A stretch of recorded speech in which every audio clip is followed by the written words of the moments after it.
नमस्कार दोस्तों, हमारी आज की कहानी का नाम है रसोई का बंटवारा। माँ जल्दी करो ना, बहुत तेज भूख लगी है। हाँ माँ जल्दी करो ना, पेट में चूहे छलांगे मार रहे हैं। अरे ला तो रही हूँ, सारा दिन बस माँ की ही जान खाते रहो। अरे माँ परेशान क्यों होती हो? भैया की शादी के बाद भाभी आ जाएंगी, फिर तो तुम्हें आराम ही आराम हो जाएगा। अच्छा भाभी, क्यों तू नहीं करेगा शादी? कोई अच्छी लड़की मिल जाएगी तो ज़रूर करूँगा, पर पहले आप तो कर लो। हाँ हाँ, मैं भी देखूँगी बीवियों के आने के बाद तुम दोनों उन्हें कितना परेशान कर पाते हो। हाथ में सब्जी का डोंगा लाते हुए उमा ने कहा तो उसकी बात सुनकर उसके दोनों बेटे मुस्कुराने लगे। इसके बाद सुशील और अनिल दोनों उंगलियां चाट चाट कर खाना खाने लगे।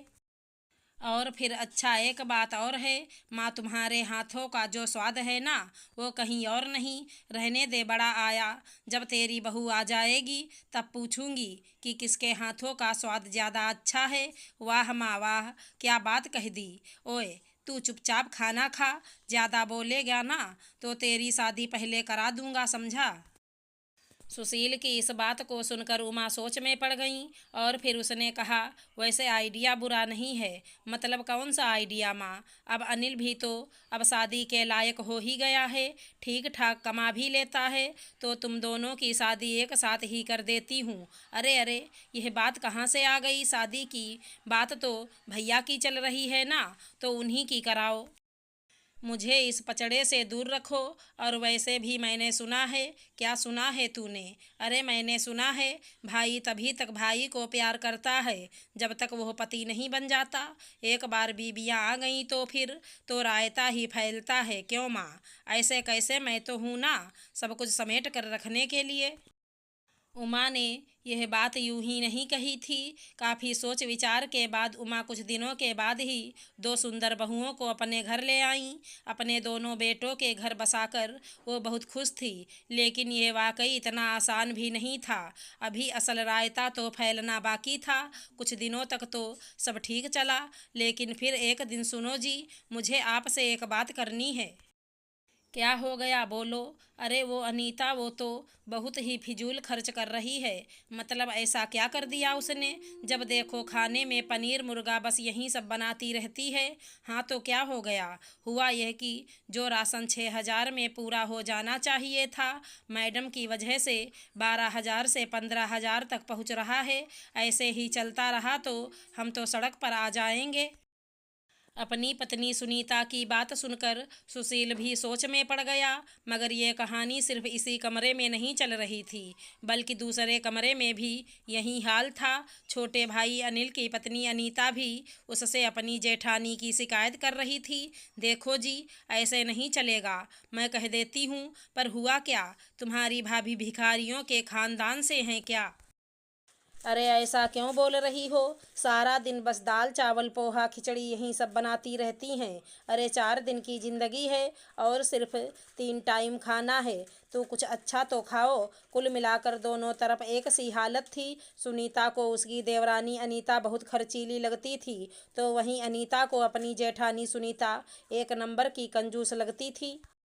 धीरे धीरे ये लड़ाई शिकायतों से बढ़कर हर रोज के झगड़ों और फिर तू तड़ाक पर आ गई। आखिरकार उमा परेशान होकर घर की रसोई का बंटवारा कर दिया। दोनों बहुओं के चूल्हे, राशन, यहाँ तक कि मसालों के डिब्बे तक अलग अलग हो गए। दोनों बहुएं अलग अलग वक्त पर खाना बनाने लगीं और रसोई के इस बंटवारे के साथ ही दोनों भाइयों ने भी आपस में बातचीत करना बिल्कुल बंद कर दिया। हालांकि दोनों बहुएं अब बहुत खुश थी। अब सब बढ़िया है, जो खाना है खाओ, किसी की रोक टोक नहीं। अब मज़ा आएगा जब ये ऊट पटांग खाकर पेट खराब होगा ना, तब पता चलेगा। दूसरी तरफ उमा इस सब से बिल्कुल खुश नहीं थी। वो बस इसी सोच में डूबी रहती थी कि आखिर कैसे दोनों बहुओं में सुलह हो और घर की रसोई फिर से एक हो जाए। तभी उमा को एक आइडिया आया। जिस वक्त रसोई में कोई नहीं था, तभी उमा चुपचाप रसोई में गई और अनीता के आटे के डिब्बे में से ढेर सारा आटा निकाल लिया। फिर मौका देखकर अनीता के सिलेंडर का पाइप निकाल कर काफ़ी सारी गैस खिड़की से बाहर उड़ा दी। उमा हर रोज़ ऐसा ही करने लगी।